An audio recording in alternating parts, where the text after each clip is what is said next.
Bismillahirrahmanirrahim. Assalamualaikum warahmatullahi wabarakatuh. Alhamdulillahilladzi 'allamal insana ma lam ya'lam. Wassalatu wassalamu ala sayyidina Muhammadin khairil anam wa ala alihi wa sahbihi wa baratil kiram, amma ba'du. Al-mukarramun, para jamaah salat subuh berjamaah Masjid Jami Al-Falah rahimakumullah, wabil khusus yang kami hormati segenap jajaran DKM Al-Falah, ada orang tua kita Bapak Haji Subandi beserta jajarannya, segenap asatid yang hadir, mohon izin saya di depan ada akhina Kanda Ustaz Muhammad Yaqub, ada akhina Mukarram Ustaz Ahmad Rifai, akhina Mukarram Ustaz Wafi, dan segenap yang lainnya jamaah yang hadir. Ada jamaah saya yang dari Bintara, Ria Bintara Indah di depan Pak Harisi, mungkin yang paling jauh dari Kaji, dari Ria Bintara hadir pada kesempatan pagi hari ini, dan juga semua jamaah Bapak Ibu hadirin hadirat rahimakumullah yang dimuliakan Allah Subhanahu wa taala. Alhamdulillah wa syukurillah, pada kesempatan pagi hari ini kita sama-sama bisa hadir dalam rangka kita telah menunaikan sholat subuh berjamaah. Kemudian kita lanjutkan dengan kajian pada kesempatan pagi hari ini, di mana tema yang kami ambil adalah konsep meraih hidup bahagia pasca Ramadan. Mudah-mudahan yang kami sampaikan bermanfaat khususnya untuk kami dan untuk kita semua. Amin ya rabbal alamin. Jamaah rahimakumullah, patut kita bersyukur kepada Allah Subhanahu wa taala. Allah masih terus berikan kita kesempatan untuk melakukan kebaikan. Ramadan yang telah meninggalkan kita tentunya memberikan berbagai macam semangat dan bekas yang luar biasa. Oleh karena itu, kita masih belum move on terhadap perginya Ramadan dalam kehidupan kita. Karena walau bagaimanapun Ramadan salah satu bulan yang memang sangat dinanti-nanti oleh seluruh kaum muslimin. Dari 12 bulan yang Allah ciptakan, maka Ramadan merupakan bagian yang sangat kita nanti, bagian yang sangat kita rindukan. Karena sadar atau tidak sadar, Ramadan itu memberikan semangat yang luar biasa. Maka Ramadan secara histori dan Ramadan juga secara psikologis dapat dengan mudah merubah perilaku kita, dapat dengan mudah menjadikan kita jauh lebih baik. Karena memang semangat Ramadan yang hadir khususnya yang dipanggil oleh Allah kepada mereka-mereka yang beriman. Maka ketika Allah panggil orang yang beriman dengan tujuan takwa, maka Ramadan begitu membekas. Dan Ramadan begitu memberikan sebuah hal yang sangat luar biasa dalam kehidupan seorang yang beriman. Maka sangat pantas dan sangat wajar ketika kita baru saja ditinggalkan Ramadan, namun kita sudah kangen kembali. Ini menandakan kecintaan kita kepada Allah, kecintaan kita terhadap ibadah, dan kecintaan kita terhadap Ramadan memang tidak pernah hilang selamanya. Namun di balik itu semua ada beberapa kelompok yang mungkin sangat gembira ketika Ramadan telah meninggalkannya. Model potongan-potongan kita, alhamdulillah Allah berikan kesempatan kegembiraan. Begitu baru 1 Syawal dan pelaksanaan Idul Fitri, kita rasanya begitu kangen dengan suasana Ramadan. Sama rasanya ketika kita ditinggalkan oleh sesuatu yang sangat menggembirakan kita. Hati kita rasanya hampa, sepi. Jangankan kita jemaah, Masjid aja merasakan demikian. Ketika Ramadan bisa kita lihat bagaimana hidupnya masjid, hidupnya kegiatan. Tapi begitu Ramadan telah meninggalkan, maka kegiatan itu tetap jalan, namun beda dengan kegiatan yang diadakan selama Ramadan. Oleh karena itu, tujuan ketakwaan yang Allah jadikan kepada mereka yang beriman, yang melaksanakan ibadah Ramadan, maka hendaknya menjadi sebuah hal yang dapat membahagiakan kehidupannya setelah Ramadan meninggalkannya. Oleh karena itu, kami akan sedikit mengupas bagaimana konsep agar kita terus hidup bahagia pasca Ramadan. Jamaah rahimakumullah, kita semua hidup ingin bahagia. Bukan cuma bahagia di dunia, tapi juga sampai dengan akhiratnya Allah Subhanahu wa ta'ala. Kebahagiaan di dunia terbatas, tidak banyak dan tidak lama. Bahkan Nabi menyampaikan panennya umatku itu antara 60 dan 70 tahun. Itu kalau dipotong balik maka akan semakin sedikit. Maka kebahagiaan dunia tidaklah lama. Maka kebahagiaan ini yang tidak lama mesti kita nikmati dengan sebaik-baiknya dan kita manfaatkan sebagus-bagusnya. Karena untuk kita kembali ke akhirat, untuk kita dapat diperlihatkan apa yang telah kita lakukan sepanjang hidup kita, khususnya ketika kita lakukan selama bulan Ramadan, yang beberapa kali dalam hidup kita lewati dan kita laksanakan. Maka kami menyimpulkan ada beberapa hal yang mesti kita lakukan untuk mempertahankan dan untuk menjadikan kita bahagia.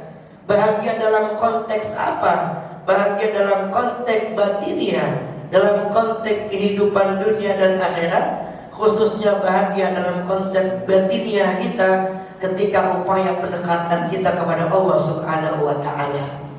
Karena jangan sampai Ramadan pergi kemudian ketakwaan kita pergi. Jangan sampai Ramadan meninggalkan kita kemudian keimanan kita meninggalkan kita. Maka perlu ada beberapa hal yang mesti kita perhatikan.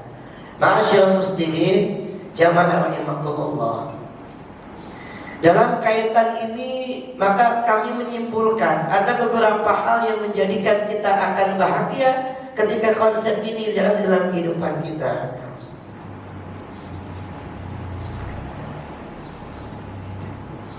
Yang pertama, bagaimana kita dapat meraih kebahagiaan dalam dunia ini ketika Ramadan meninggalkan kita? Yang pertama adalah menjaga konsistensi ibadah kita. Kita mesti istiqomah. Bagaimana kita istiqomah? Kita kuatkan hati kita bahwa apa yang telah kita lakukan di madrasah agung yang bernama Ramadan merupakan pendidikan yang luar biasa yang mesti kita terapkan dalam kehidupan kita setelah Ramadan meninggalkan kita.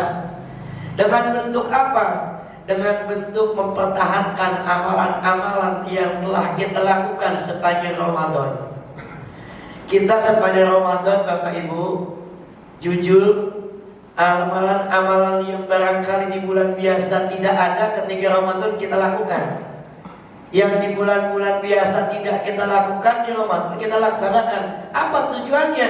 Memang kita ingin menggapai kebahagiaan, menggapai predikat ketakwaan yang Allah janjikan kepada mereka yang bertakwa, mereka yang beriman dan melaksanakan Ramadan. Maka amalan-amalan itu mesti terus kita lakukan. Amalan-amalan apa? Banyak amalan-amalan yang kita lakukan di Ramadan. Bayangkan, bagi kita yang memanfaatkan waktu Ramadan, kita tak pernah lepaskan waktu sedikit pun untuk jauh dari Allah. Bahkan ketika kita kerja sekalipun, kita ingat kepada Allah sangat tinggi ketika Ramadan. Yang kemarin dia ingat sholat maghrib begitu kerja, masuk sore sama maghrib pasti ingat aja kan. Yang kemarin sama maghrib punya semangat, begitu Ramadan bajunya semangat ya. Untuk apa? Untuk buru-buru sholat maghrib. Karena ketika Ramadan, coba bayangkan, jangankan sholat fardu, sholat sunnah aja banyak kita lakukan, itu hampir semua.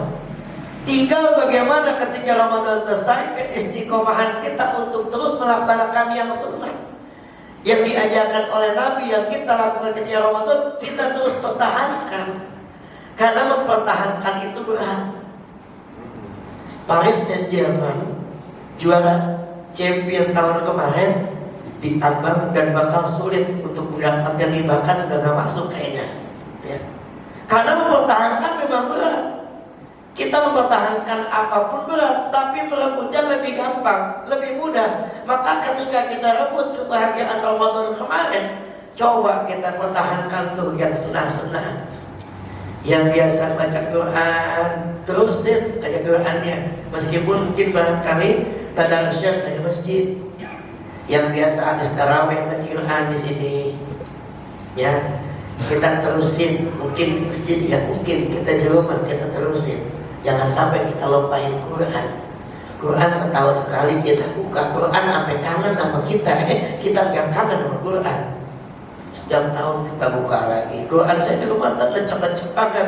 Lencap bukan habis dia kebiat dulu, bukan. Saking lamaan gak diurusin. Diurusin sebulan sekali, setahun sekali buat ketemu Quran. Kata alif lam mim, ya telah kangen banget disebut-sebut ini begitu kata alif lam mim, ya. Begitu Quran kita baca di Ramadan, harapan Allah apa? Maka setelah Ramadan terus kita baca. Kemudian sholat berjamaah lagi Ramadan, coba lihat. Jangankan sholat maghrib, sholat isya, tarawih, subuh lebih penuh. Kalau Ramadan kan sholat subuhnya aja banyak banget. Kita semangatnya tinggi ketika Ramadan. Maka begitu Ramadan selesai, diharapkan tetap kita menjadi orang-orang yang memenuhi sholat-sholat berjamaah. Kenapa? Itulah konsep pertama kebahagiaan. Kita mesti istiqomah. Karena kata Allah Subhanahu wa ta'ala, "Fastaqim kama umirta wa taba ma'aka wa la taghaw innahu bima ta'maluna basir." Allah menyampaikan, maka tetapkanlah kamu pada jalan yang baik. Tetaplah kalian pada jalan yang baik. Jalan-jalan yang kemarin sudah baik kita lakukan, terus kita lakukan setelah Ramadan itu pergi. Dan orang yang telah bertobat bersamamu, kata Allah kepada Nabi kita Muhammad, wala taghaw, dan janganlah melampaui batas. Sesungguhnya Allah Maha melihat dengan apa yang kita lakukan. Maka istiqomah itu penting dalam kehidupan kita. Bahkan ulama mengatakan al-istiqomah khairun min alfi karamah. Istiqomah itu lebih baik daripada 1000 keramat. Kita mendatangkan keramat-keramat, tempat-tempat keramat dan bagian-bagian yang kita anggap keramat sampai dengan lebih dari 1000, bukankan 1000 saja. Bahkan itu jauh kalah daripada istiqomahan yang kita buat. Maka penting. Maka dalam ayat yang lain, orang-orang yang istiqamah mengatakan Allah sebagai Tuhannya, maka dia tidak akan merasakan duka cita, tidak akan merasakan kegelisahan. Walan takhafu walan tahzanu. Mereka istiqamah gak bakal kaget, Pak. Yang kaget kan yang gak istiqamah. Kalau kita istiqamah puasa sunnah, kita istiqomah puasa-puasa, kita istiqomah ibadah, begitu datang Ramadan gak kaget. Tapi yang gak istiqomah bakalan kaget. Apalagi yang gak pernah mampir ke masjid bakal kaget, ya. Kan sudah diceritakan oleh imam-imam atau khatib-khatib atau penceramah di bulan Ramadan. Bahkan Ramadan datang itu kan orang pada gembira, yang gak pernah datang juga datang. Sampai malaikat di masjid kaget, ini jamaah apalah, bukan begitu. Dibilang jamaah gak pernah kelihatan kemarin-kemarin. Dibilang bukan jamaah, udah masuk di depan pintu. Kata malaikat, tulisnya tetap ditulis, karena kebaikan dari sia-sia, kan begitu. Tapi yang potongan begini coba lihat kan setelah Ramadan. Ini bukan justifikasi, tidak. Tapi kan ini sebuah survei bahwa mereka yang ujung-ujung kagetan, bahkan dia bakal kaget lagi, ya. Maka kita yang sudah terbiasa mengisi, kita yang sudah terbiasa melakukan, maka teruskan semua itu. Kita istiqomahkan dalam diri kita. Maka ketika orang pergi, kita minta doa kepada Allah, ya Allah, ya Rabb, berikan kami yang istiqomah untuk terus melakukan kebaikan dan ibadah seperti kami lakukan ketika Ramadan. Maka kata Nabi kita Muhammad sallallahu alaihi wasallam, ahabul a'mali ila Allah adwamuha wa in qalla, rawahu Muslim. Kata Nabi dalam sabdanya, pekerjaan yang paling baik di hadapan Allah Subhanahu wa taala itu yang istiqamah, mendawamkan walaupun itu sedikit. Kita cuma sholat sunnah 2 rakaat qobliyah, 2 rakaat ba'diyah, enggak banyak Pak. Qobliyah sebelum subuh 2 rakaat enggak banyak. Tapi kalau adwa, kalau kita istiqomah, itu pekerjaan yang Allah cintai. Daripada kita sembahyang sampai 1000 rakaat, besok kita ngaso, kita berhenti Pak. Kayak ada oknum orang pulang haji. Oknum pulang haji, ini oknum bukan Pak Haji digaji, bukan. Oknum pulang haji sampai di rumah jam 10 pagi. Orang Betawi biasanya kalau pulang haji, ruang tamunya digelarin kasur. Begitu kan, kasur. Di depannya tikar atau karpet buat tetangga saudara yang datang menjenguk duduk di situ, yang pulang haji di kasur. Dia cerita tuh, dari mulai dia di bandara, kemudian dia sampai, kemudian dia landing di sana, kemudian sampai dia melaksanakan ibadah. Dia cerita nah, kegembiraannya luar biasa. Ceritanya berbekas sampai jam 1 dia lupa sholat zuhur. Kata temannya, Bang Haji, udah Jul, ayo kita sholat dulu aja yang sembahyang. Sholat udah banyak darah di haram gitu. Satu kali waktu kan 100.000 kata dia. Udah sholat lama banget kalau itu. Lu jangan menghitung apa lagi gua. Begitu ngomongnya Pak. Ya. Kan ada orang yang begitu, baru pulang haji udah lupa sholat. Kenapa? Udah kebanyakan dia kemarin katanya. Kalau dihitung-hitung gak bakal hitung. Gue hitung-hitung nih, kalau gue hitung-hitung dari gue di Arab, gue di Nabawi, ini sampai 40 tahun gue gak sebanyak pas deh nih. Gak dipikir itu orang paketan harisan kali ditampelin kan begitu. Ya. Maka yang sedikit tapi istiqomah itu yang lebih baik. Kita baca Quran semalaman sampai 2-3 juz, besok berhenti lagi baca 4 bulan kemudian. Allah kagak demen yang begitu. Padahal dikit-dikit kita baca, tapi terus menerus continue namanya, ya kan? Kayak lagi bulan puasa kemarin kan, begitu kita baca Bismillahirrahmanirrahim, Alif Lam Mim. Anak kita manggil, Pak, kunci motor di mana ya? Shadaqallahul azim. No, dalam hari begitu. Ya kan begitu. Besok terus lagi. Alladzina yu'minuna bil ghaibi wa yuqimuna as-salata wa mimma razaqnahum yunfiqun. Pak, bagi orang sampai masuk sekolah, Shadaqallahul azim. Besok begitu lagi, malaikat kata malaikat, kalau begini 15 tahun khatam seayat-ayat. Tapi kan bukan soal khatamnya Bapak Ibu, tapi bagaimana ia mendawamkan dirinya, mengistiqomahkan dirinya, kemudian meneruskan apa yang ia lakukan menjadi sebuah kebiasaan yang baik. Daripada kita baca 1 juz, kita baca 2 juz, sampai semalaman khatam, kita ketemu lagi bulan puasa depan, kan juga kurang bagus. Allah gak suka yang begitu. Yang Allah suka adalah adwamuha wa in qalla. Apapun bentuk kebaikan dan kebajikan yang kita lakukan secara istiqamah, meskipun sedikit tapi terus menerus, itu menjadi sebuah keberkahan dalam hidup kita. Maka yang pertama, kita konsistensi ibadah kita terus pertahankan dalam bentuk keistiqomahan. Itu konsep yang pertama, paling atas kita mesti istiqomah. Ya. Kemudian yang kedua, Bapak Ibu, bagaimana kita bisa meraih hidup bahagia pasca Ramadan? Kita pertahankan rasa solidaritas kita kepada sesama. Ingat ketika Ramadan bagaimana rasa solidaritas kita diangkat oleh Allah dan berkembang terus hingga kita wujudkan ketika Ramadan. Ramadan kita merasakan lapar, Ramadan kita merasakan haus. Maka dalam hati kita akan bertanya betapa tidak enaknya orang yang lapar, orang yang haus. Coba bayangkan saudara-saudara kita yang setiap saat dia lapar, tiap saat dia haus, baik dia dalam keadaan bencana, konflik negaranya atau lain sebagainya. Gak enak kita lapar, benar? Ya. Apalagi potongan yang tukang makan jam berapa aja, ya. Hari pertama puasa jam 9 enggak. Iya, yang makan jam berapa aja, ya kan? Padahal sahur 2 piring setengah itu. Jam setengah 5 sholat jamaah di sini di Al-Falah. Jam 9 tuh apa? Banget rasanya biasa ngopi, ya kan? Gitu.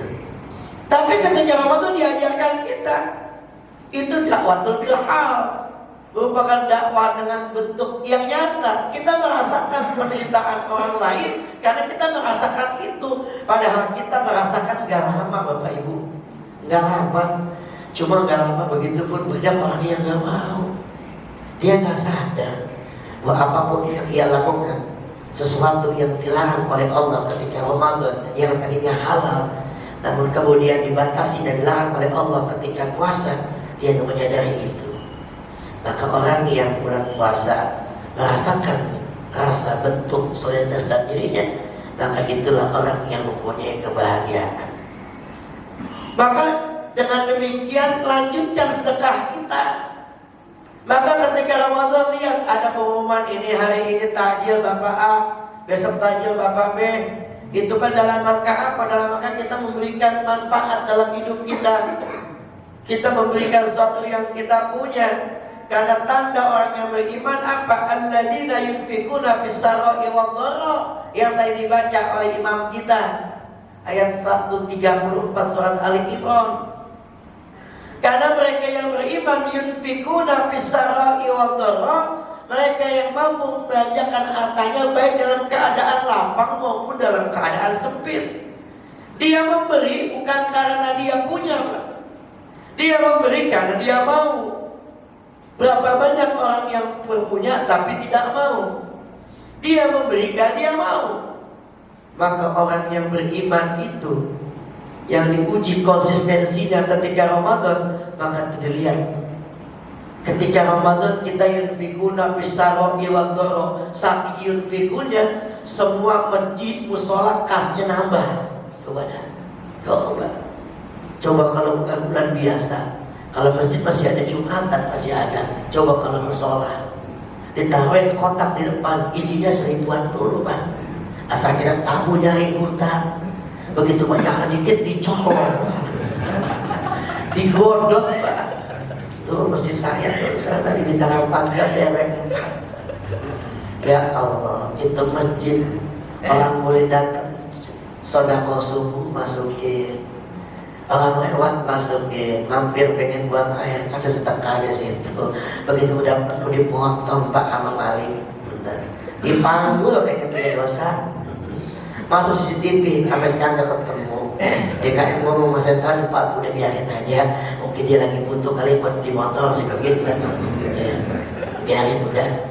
Kalau motor, kalau dia nyolong di masjid kan berkah gitu ngomongnya. Iya, kalau masjid rumah berkah, maka dia nyolong masjid mungkin bisa diberkah kali. Maka kotak amal yang isinya ribuan itu juga tetap dibadok juga sama dia, Pak. Makanya besok ada yang kemarin hejian, itu kali itu. Ya, punya hejian banyak datang ke Bapak. Itu Pak, 10 hejian nggak punya kotak masjid nih. Gitu. Ya, okay. Maka jangan nungguin kita banyak ketika sedekah. Apapun yang kita miliki, yang kita punyai, nggak mesti banyak. Tapi kemauan kita, goodwill kita untuk sedekah itu yang ditanya oleh Allah Subhanahu wa Ta'ala, dan bukan ditanya tapi catat. Maka itulah bentuk solidaritas kita ketika puasa. Maka coba lihat, kenapa Allah perintahkan kita berzakat di akhir Ramadan sebelum pelaksanaan sholat Idul Fitri? Ini kan bentuk sosial, Pak. Artinya apa? Ketika kita ibadah puasa, komunikasi kita dengan Allah secara vertikal ke atas, maka dilengkapi dengan kita berzakat dalam hubungan kemanusiaan horizontal. Karena ini merupakan bagian abdu minallah dan abdu minannas, maka puasa ditutup itu dengan bayar zakat. Maka bahkan dalam sebuah keterangan saya akan mengatakan ini, apakah ini sahih atau dhaif, tapi keterangan ini memacu kita. Bahkan ada sebuah keterangan yang menyatakan begini, Puasa seseorang itu tergantung baina sama iwal'an hatta tuwa dia zakat al-fitrah gitu. Sampai ia membayar zakat fitrah. Ada sebuah ungkapan atau sebuah pernyataan bahwa puasa seseorang ini akan tergantung baina sama iwal'an. Belum tentu diterima kalau dia belum melaksanakan zakat fitrah. Saya mengatakan ini sahih atau dhaif ya, tapi ini merupakan bagian dia menjadi kita semangat dalam hidup kita. Maka begitu pentingnya zakat menutup Ramadan itu sebagai bentuk solidaritas kita kepada sesama. Dengan harapan apa? Ketika Syawal itu semua kaum muslimin bergembira, maka enggak pantas ada satu orang kaum muslimin dia bersedih karena dia tidak punya apa-apa. Maka berikan kalau bisa sebelum datang satu Syawalnya, berikan kurang seminggu zakat, udah keluarin aja buat mereka yang fakir. Kalau DKM biasanya 1 hari atau 2 hari sebelum Idul Fitri sudah mengeluarkan. Harapannya apa? Begitu Idul Fitri gak ada yang sedih, kaum muslimin semua gembira. Karena Idul Fitri kembali dia berbuka, kembali dia makan, kembali dia suci. Dia ikut gembira bersama kita. Jangan sampai kita tertawa sendirian sementara saudara kita menangis dalam kesepian dan penderitaan. Maka puasa ngajarin kita konsep solidaritas. Ya. Dan kemudian bentuk solidaritas kita apa lagi? Maka kita menjaga silaturahim di antara kita. Maka puasa Ramadan ditutup akhir Ramadan, kemudian masuk ke Syawal, habis sholat Idul Fitri kita saling memaafkan. Walaupun kita sering dicela, nggak ada ajaran Islam habis Idul Fitri sama maaf-maafkan. Pertanyaannya adalah apakah salah ketika kita minta maaf, kan begitu? Ya. Ini sebuah tradisi yang baik, tradisi yang luar biasa diajarkan ulama-ulama kita. Begitu habis sholat Idul Fitri kita bermaaf-maafan. Kenapa? Karena ini bentuk awal dari silaturahim. Kita maaf-maafan terhadap apa yang kita punya dalam hati kita. Dulu kita punya rasa gedeg, paham gedeg, benci. Cuman gak terungkap, itu kan juga kesalahan namanya. Dulu sering kita gibahin tangga kita, ya. Kita sering ngomongin kita punya rasa hasut sama tangga kita, ya kan? Punya rasa sirik sama tangga kita. Tetangga beli kulkas kita kedinginan, Pak. Kita lihat mobil itu bacaannya maju jaya elektronik depan rumah kita, nantinya rumah tetangga di belakang rumah kita itu beli kulkas segede lemari, puyeng kepala kita. Ya, itu kan hati kita sih punya kesalahan tuh. Ya, nyampe rumah kita beli kompor gas mereknya Electrolux kan mahal banget itu. Turun depan rumah kita, kepala kita panas rasanya. Itu kan orang sirik. Apakah itu bukan kesalahan? Maka itu kan kesalahan yang tidak nyata, tapi kita telah memberikan kesalahan kepada tetangga kita. Maka Idul Fitri kita bersalam-salam, silaturahim semua, ya. Kan? Kenapa? Karena itu dibuktikan dari ayat yang tadi baca oleh guru kita Ustaz Wafi. Setelah yunfikuna bis-sarai wad-dara wal qadhiminal ghaiza wal 'afina 'anil nas. Orang yang beriman itu menahan marah, kemudian dia maafkan manusia yang lainnya. Lagi puasa diajarin jangan marah kita. Lagi puasa aja boleh marah-marah. Bahkan dulu orang tua saya dibilang begini, lu jangan marah-marah, puasa terpuasa lu batal, kan gitu. Padahal tidak ada dipikir puasa batal karena marah-marah, kecuali marah-marahnya sambil ngopi, gitu.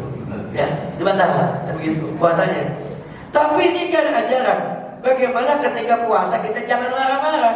Wala taghdab ba'du baghdab. Ya, jangan marah dengan siapapun lagi puasa. Bahkan Imam Malik Al-Muwatta mengutip hadis Nabi, asyamu junnatun. Puasa itu adalah dinding, kan begitu.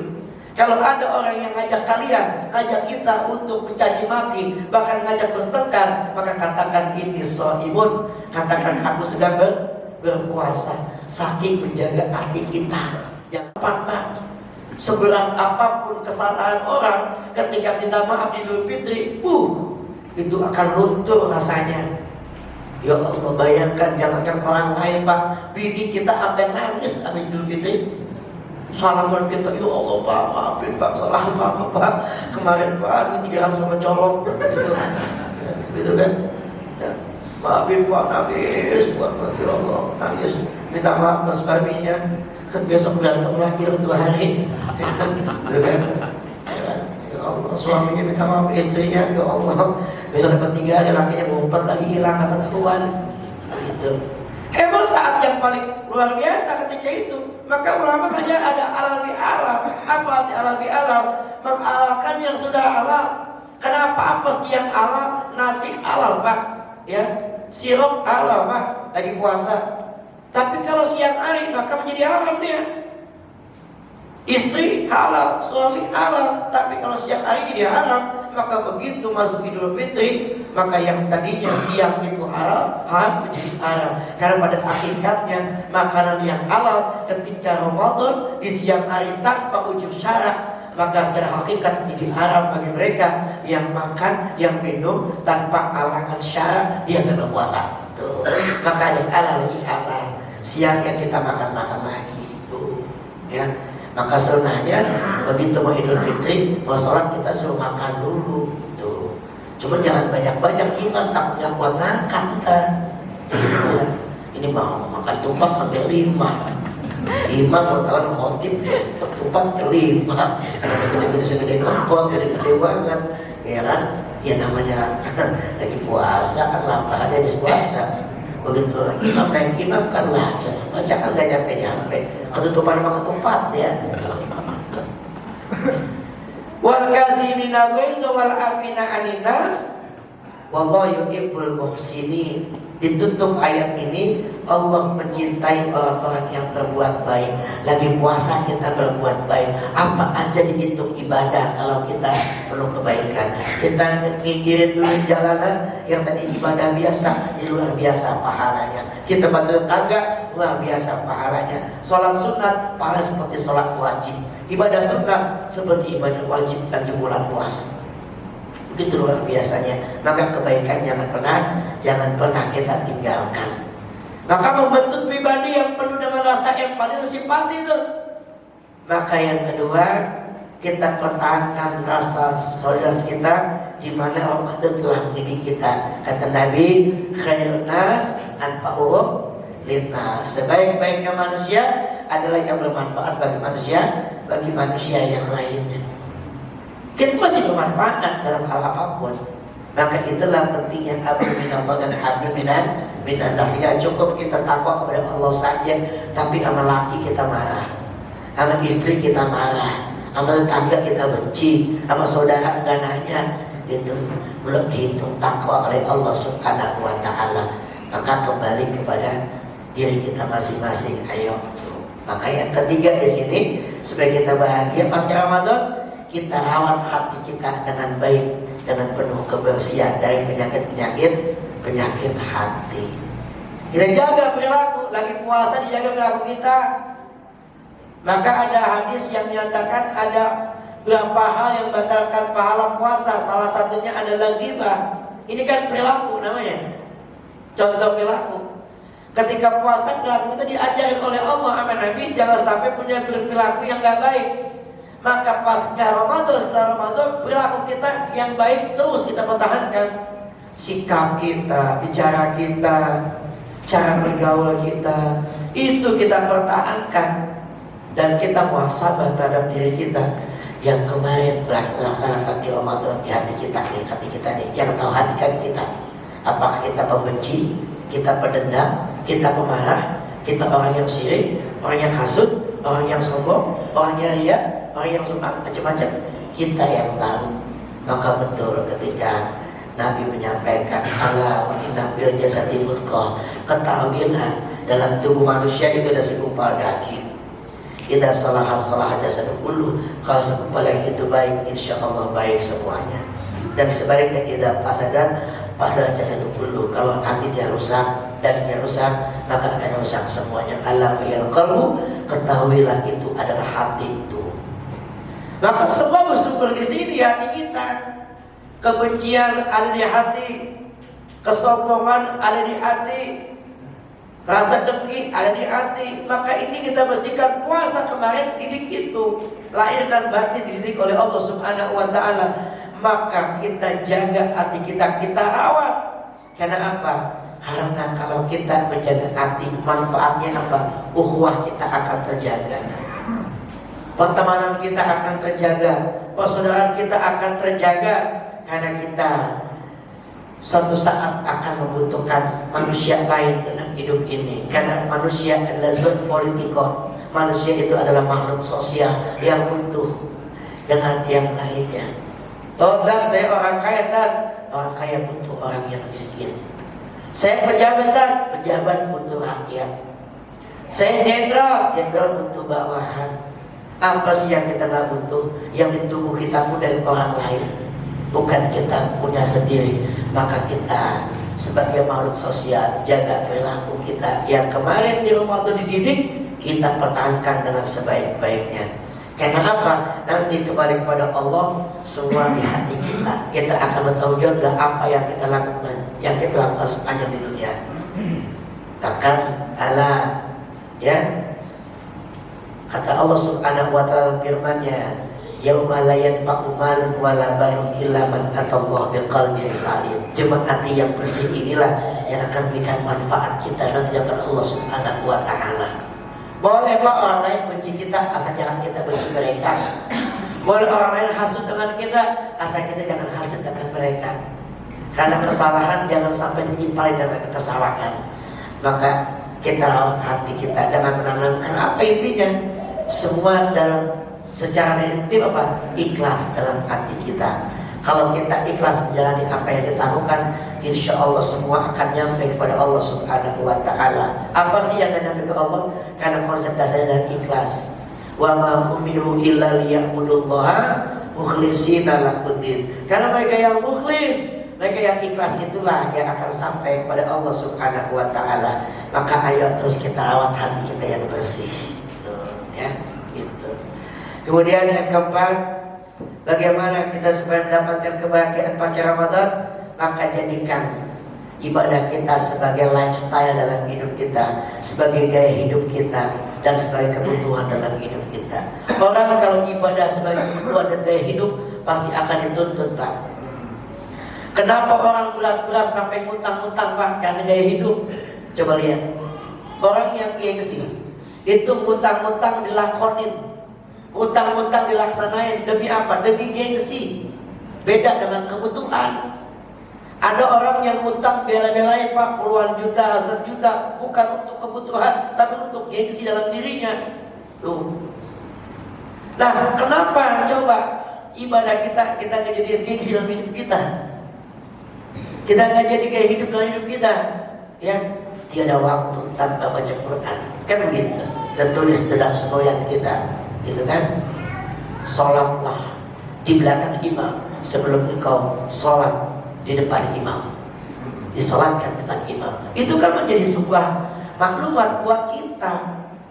Maka jadikan ibadah itu sebagai kebutuhan dan kalau bisa sebagai lifestyle, sebagai hidup.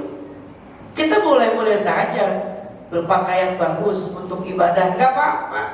Daripada kita berpakaian bagus cuma untuk dipandang orang dari urusan dunia. Ustaz Saiful beli gamis sampai puluhan juta dipakai ke masjid, nggak apa-apa, ya. Karena khusus zinatakum indah beli masjid, suruh pakai kita yang bagus ketika kita ke masjid. Jangan sampai ke masjid pakai kaos oblong, keteknya sobek. Lagi tampil pada bulu keteknya hitam banget. Allahu Akbar. Sampai ya ilah bau lagi kalau begitu. Maka disuruh kita rapi kan begitu. Maka orang dulu, Pak, nenek-nenek ibu kita itu selalu memisahkan pakaian sholat dengan pakaian pribadi. Dia bikin gantungan, ada mukena, ada kain khusus. Kalau orang sekarang, wah udah selebor dah. Kadang-kadang pakai kaos untuk bacaan partai dipakai ke masjid, iya kan? Dan kita sholat Jumat di depannya itu gambar partai, ya Allah, Allahu Akbar, coblos nomor 3, ya. Yang kita lihat bacaannya non muslim, ya. Itu yang akan merusak kita. Maka lifestyle dalam ibadah boleh jadikan sebagai hidup. Kenapa? Kita tuntut yang dalam kehidupan kita perlu cari. Maka kata Allah Subhanahu wa taala, "Qul inna sholati wa nusuki wa mahyaya wa mamati lillahi rabbil alamin." Dalam Al-Qur'an 162. Apa kata Allah? Katakan wahai Muhammad, sesungguhnya salatku, ibadahku, hidupku, matiku semata-mata karena Allah sebagai Tuhan seluruh sekalian alam. Ini kan lifestyle. Kita serahkan sepenuhnya. Ketika kita berdiri sholat menghadap kiblat, kita langsung membaca itu sebagai bentuk penyajian kita kepada Allah. Inna sholati wa nusuki wa mahyaya wa mamati lillahi rabbil alamin. Kalau udah gaya hidup untuk Allah, agama untuk Allah sebagai hidup, bahaya lain lewat. Kita nggak perlu pandangan manusia, karena pandangan manusia tidak akan pernah sama dengan apa yang kita mau. Tapi pandangan Allah selalu akan menjadi bukti sebagai jawaban atas apa yang kita upayakan selama kita berbakti kepada Allah Subhanahu wa Ta'ala. Maka sholat kita semata-mata karena Allah, bukan untuk tetangga, bukan karena DKM, bukan karena Pak RW, bukan karena Pak RT, kan begitu ya, semata-mata karena Allah. Nusuk kita, ibadah kita yang lainnya karena Allah. Kita zakat, kita amal karena Allah, bukan karena DKM, bukan karena siapapun ya. Saya pernah cerita ketika ceramah dulu zaman saya masih ketua masjid. Ketika hari Jumat datang orang jam 11:30 ke rumah saya karena saya mau pulang aja. Assalamualaikum Tad, waalaikumsalam Tad, ini saya amal Tad. Tolong tadi bacain Tad ya, di pedium pesen gitu kan. Iya, ini ada arwahnya aku, saya baca nama. Ya udah bang, nanti saya bacain. Datang nggak bang? Datang saya. Jangan takut kalau dibacain, gak enak kan? Dibacain kan di masjid. Assalamualaikum warahmatullahi. Ini ada amal jariah infak dari Bapak pulang minggu bulan. Kita bacakan Fatihah untuk almarhum keluarga. Saya baca ada 72. Banyak kok 72 apa itu? Bulan sampai sekian bulannya pulang terakhirnya. Salah nulis ya, kalian pulang. Bulan. Kita buka 15.000 lah. 15.000 kali 72 dibagi berapa duit bulannya itu Allah ya. Masya Allah ya, sampai begitu banget ya. Gitu kan. Udah kita mah karena Allah aja. Ya, Allah aja begitu kita ngasih. Pak Haji saya mau infak buat orang tua saya. Udah Allah tahu dan gak pakai banyak tulis. Kalau seimbang yang dibaca, kalau dia kasih 3 juta, pantas 72 dibagi masih banyak juga kebagiannya. Dan 15.000 nyampe kemana coba? Nah, kata arwah ya lah. Ini masih seketesan doang, ini mau ibarat minuman. Tuh, ya. Maka semua nusuk kita karena Allah. Ibadah kita karena Allah, jangan karena tetangga atau karena yang lainnya. Maka ditutup ya. Bahwa yang mati, hidup mati kita karena Allah. Kalau karena Allah dimanapun dan bagaimanapun kita keadaan matinya, serahkan kepada Allah Subhanahu wa Ta'ala. Yang dipanggil alamin. Maka Nabi kemudian mengkunci bagian ini dengan hadis innamal a'malu binniyat. Segala sesuatu yang tergantung dengan niat. Wa innamal likulli imri'in ma nawa. Dan sebenarnya apa sesuatu yang kita kerjakan tergantung apa yang kita niatkan. Maka tanamkan niat kita semata-mata karena Allah Subhanahu wa Ta'ala. Maka menuju kebahagiaan kita simpulkan menjadi satu, kita mesti menjaga konsistensi kita dalam ibadah. Kemudian kita terus mempertahankan bentuk kebahagiaan sosial atau solidaritas. Yang ketiga, kita rawat hati kita dengan sebaik-baiknya. Yang keempat, jadikan ibadah sebagai hidup atau lifestyle. Oleh karena itu, mudah-mudahan yang kami sampaikan ada manfaatnya. Mudah-mudahan minimal buat kami secara pribadi. Sementara kami akhiri. Assalamualaikum warahmatullahi wabarakatuh. Jazakumullah. Udah ganti semua kayaknya.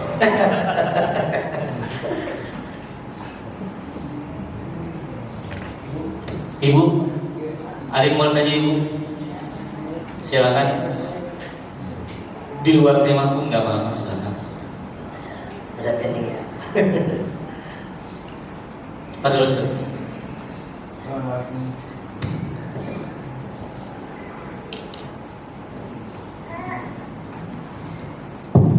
Assalamualaikum warahmatullahi wabarakatuh. Waalaikumsalam. Izin bertanya Ustaz, menyampaikan meneruskan pertanyaan jemaah. Tadi dikatakan bahwa bulan Ramadan itu juga merupakan bulan pendidikan atau tarbiyah, sekaligus juga bulan pelatihan, atau jadi Ramadan itu balai diklat kalau kata orang.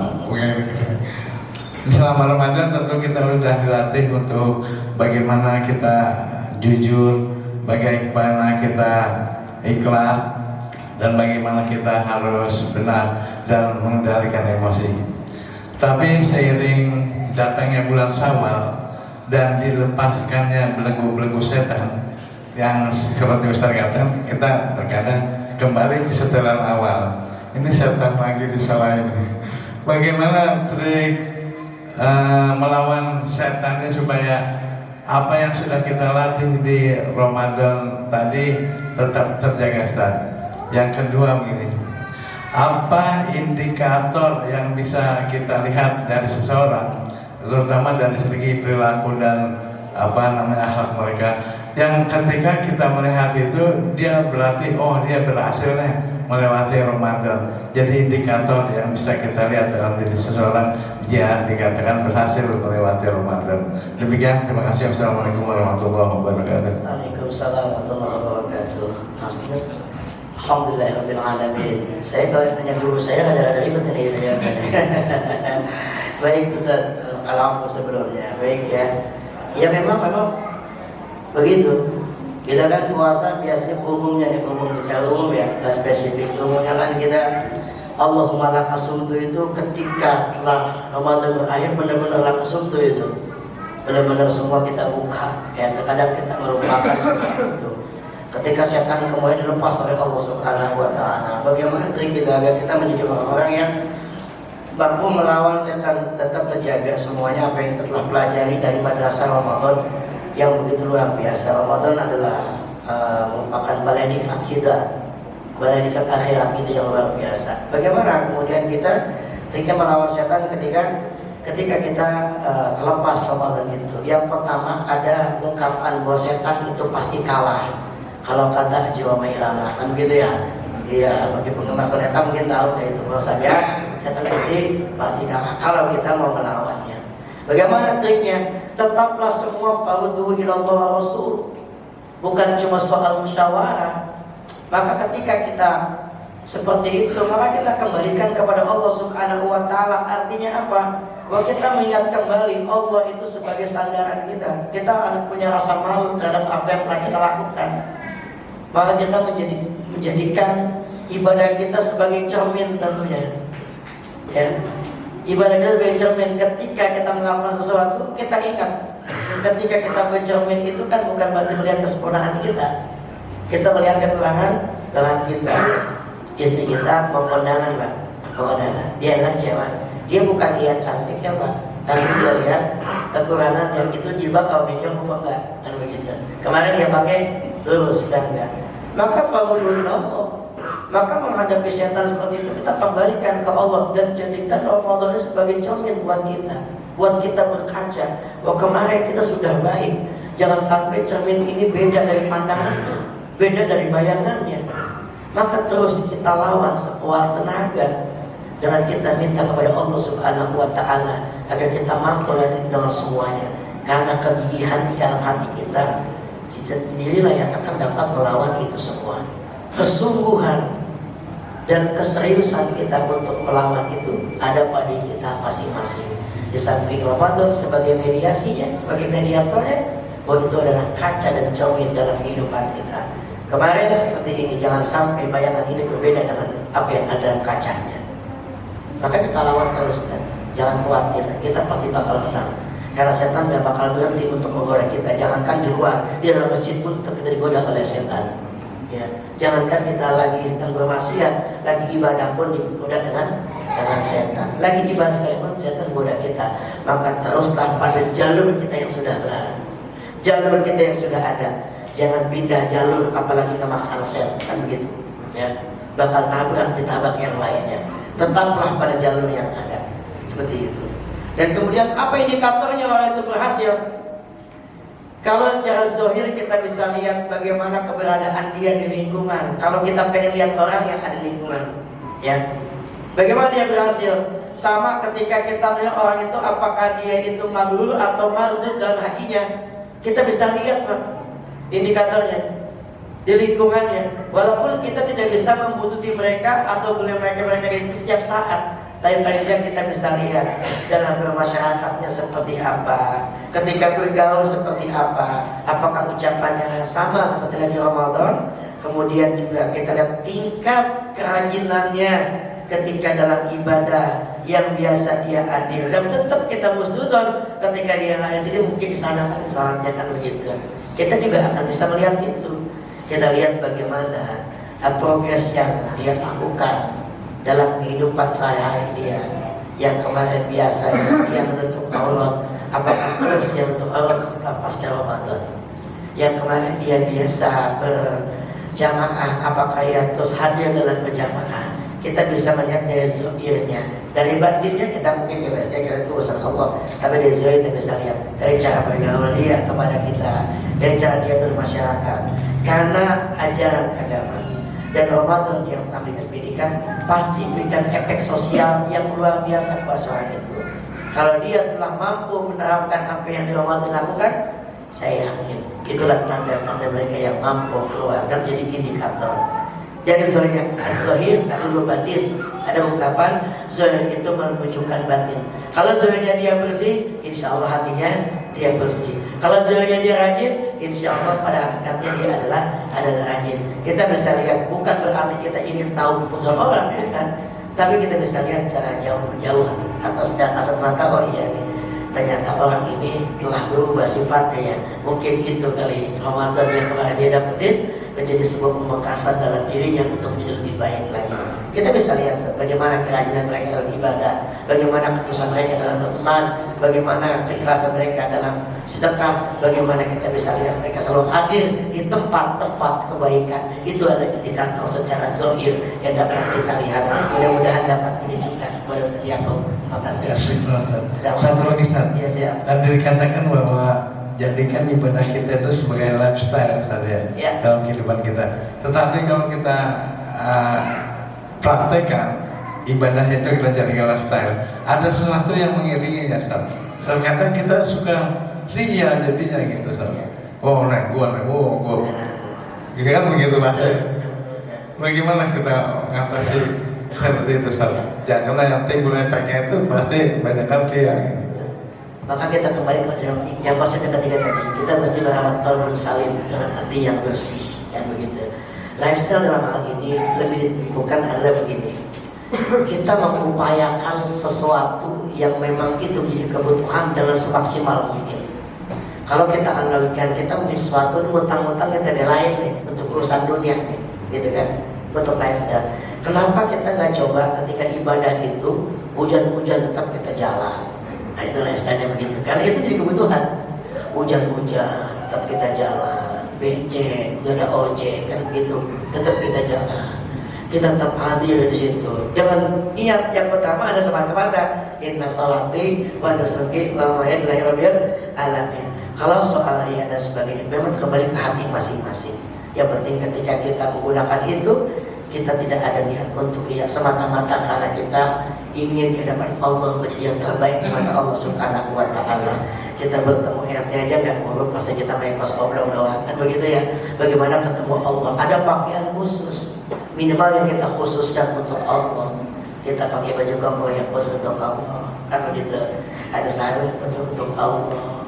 Jangan ada sarung yang pakai petang diaple, ya kan nungguin pagi main diaple pakai sarung. Mending kalau Cipang Wadimor mah BHS untuk diaple, karena untuk diramin mendali. Ada yang kita khususkan maksudnya lifestyle-nya ini kita upayakan sekuat tenaga. Banyak orang yang memang demi kebutuhan hidupnya dia rela pontang-panting. Kenapa kita nggak bisa untuk ibadah kita pontang-panting? Yang penting bukan urusan kita menyusahkan diri kita. Misalkan kita pengen ke masjid ini, pengen biar mata bagus, kita ngutang-ngutang baju ya salah itu Pak. Kita ngutang itu baju sampai 10 bulan baru lunas. Ya itu gamis cakep banget, wah ini 2 juta ini gamis gitu kan. 10 bulan ya, 900, nah itu bukan ya. Artinya apa?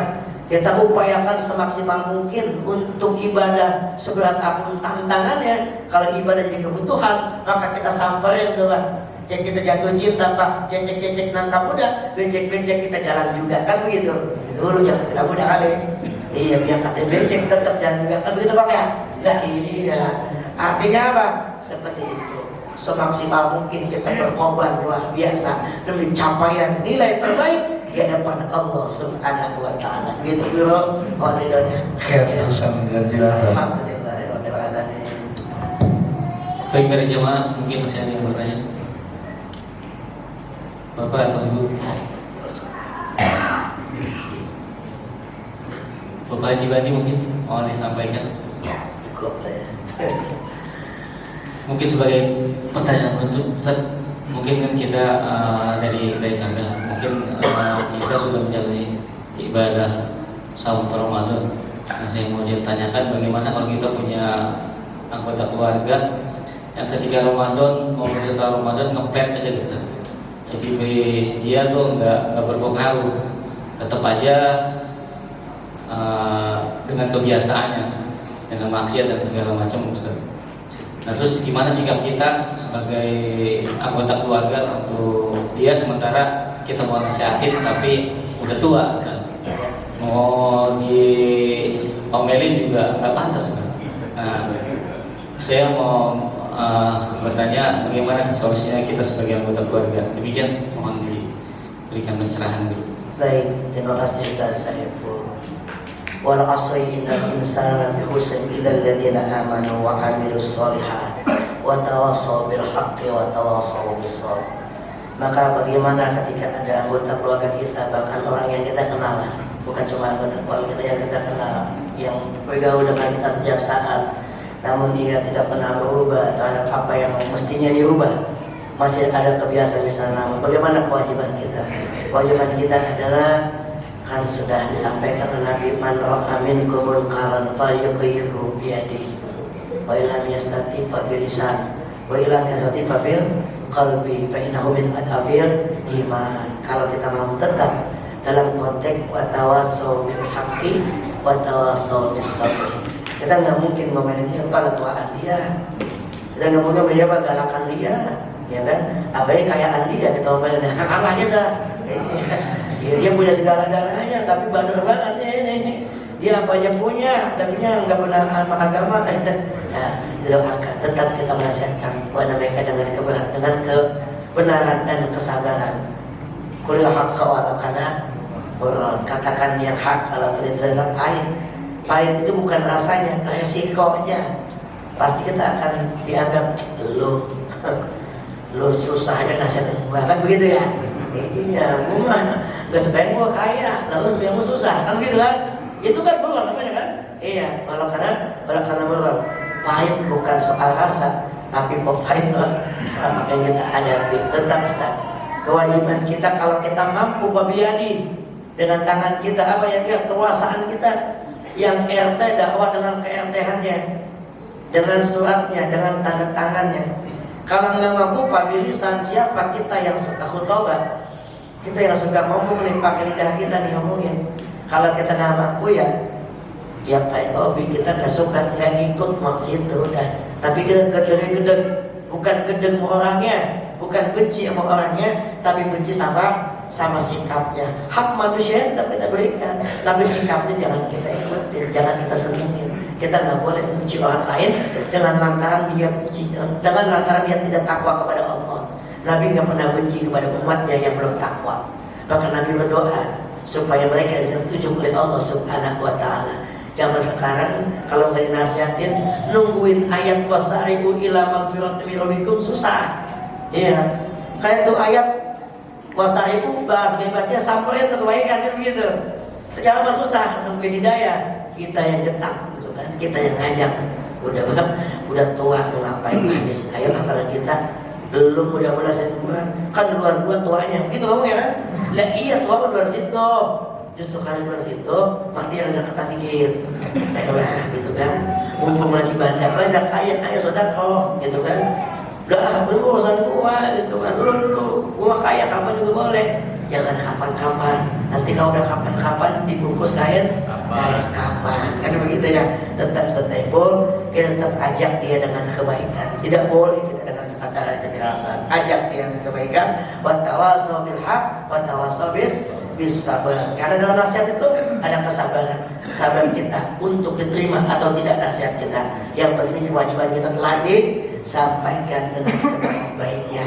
Yang paling berat mendakwakan keluarga, mendakwakan yang paling tua. Maka ketika kita nggak nyampe dan kita nggak mampu ngomongin, doain biar mereka terbuka pintu hatinya. Nggak ada doa yang tertolak oleh Allah, apalagi buat kebaikan. Siapa tahu saudara kita yang kaya, dia nggak taat, begitu meninggal kena tangan ini kebun yang disono buat Ustaz saya pur, nggak coba itu. Nah, begitu ya, nah, iya, kita nggak tahu kan. Nah, makanya doain dengan sebaik-baiknya. Tetap dan jangan benci orangnya, tapi boleh benci sikapnya. Sekali lagi, jangan benci zatnya, tapi benci apa yang ada di dalamnya. Kita hak mereka tetap tunaikan sebagai saudara kita, tetap kita tunduk, kita tundukkan kepala kepada yang Tuhan. Walaupun dia mungkin dalam kacamata kita hajinan gua sebayang ke dia, jangan lihat itu, ya. Karena ibadah itu adalah komunikasi dengan Allah. Biarkan itu tetap berjalan, tapi tanpa mengait rasa kemanusiaan, rasa persaudaraan dan silaturahmi di antara kita. Itu saja. Mudah-mudahan kita dapat tantangan terberat di keluarga kita. Amin ya rabbal alamin. Akan beri kesimpulan dan pembacaan doa. Baik, Bismillahirrahmanirrahim. Jamaah rahimakumullah. Pada kesimpulan materi kita pada kesempatan pagi ini adalah bagaimana kita mengistiqomahkan diri kita dalam sebuah perbuatan kebaikan-kebaikan yang telah kita tanamkan dalam Ramadan. Karena keistiqomahan inilah yang mengantarkan kita dalam keberkahan, dan istiqomah inilah yang mengantarkan kita ke dalam janji Allah Subhanahu wa taala, yaitu surga yang dijanjikan bagi mereka-mereka yang bertakwa. Sampai ke titik takwa adalah jalan istiqomah. Maka ayo sama-sama kita istiqomahkan kita dalam kebaikan, kita istiqomahkan kita dalam ibadah, istiqomahkan kita dalam segala hal-hal yang dipandang baik oleh Allah Subhanahu wa taala. Karena kita tidak tahu kebaikan mana yang akan mengantarkan kita ke dalam husnul khatimah. Mudah-mudahan kita semua kelak menjadi husnul khatimah dengan ibadah yang luar biasa yang kita lakukan kepada Allah Subhanahu wa taala. Kesimpulannya adalah ayo sama-sama kita istiqomah terhadap ibadah kepada Allah Subhanahu wa taala. Zaman boleh bergeser, tapi iman jangan bergeser. Zaman boleh berubah, iman jangan sampai berubah. Karena iman dan ketakwaan dalam istiqomah ini yang mengantarkan kita dalam kebahagiaan fid dunya wal akhirah. Sesuai dengan rangkuman doa kita, Rabbana atina fid dunya hasanah wa fil akhirati hasanah wa qina adzabannar. Subhanakallahumma wa bihamdika